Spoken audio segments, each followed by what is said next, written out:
I grew up Catholic.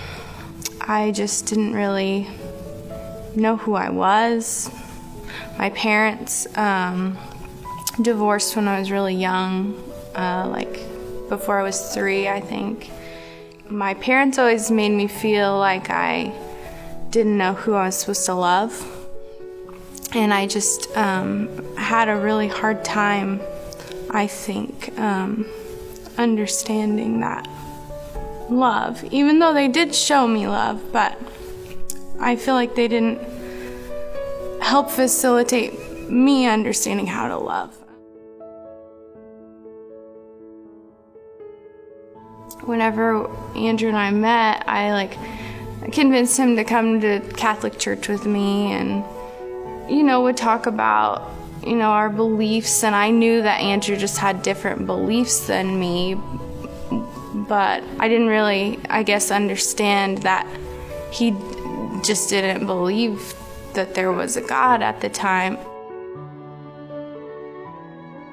Andrew's grandma, she's like, you guys should really come to church with me and check this out. I think you'll really like the people here and the pastor and what they're doing in the community. And we did end up meeting the pastor, and he invited us to church, and so we did, and we just kind of jumped in and started volunteering and getting involved in the community, and just fell in love with the people and the relationships, and really for me, I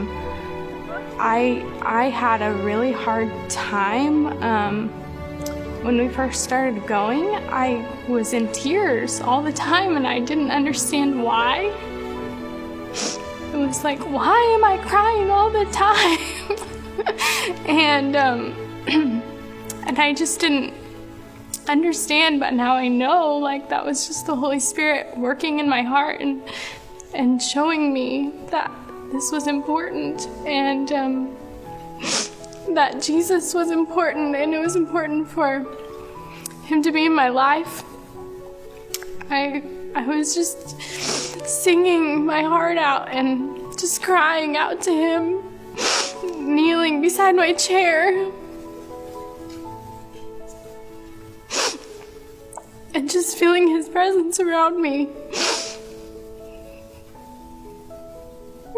That's how Jesus came into my life.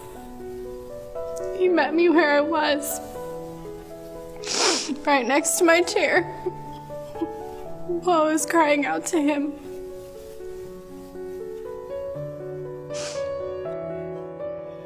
I think the biggest thing that God has taught me is that it's important to be in relationship with him. I cannot rely on other people. I have to rely on him. I cannot rely on others to make me happy, others to make me feel valuable. I can't rely, always on my husband to find my value in him. I have to find that in Jesus. I'm Christine Moyer, and this is me.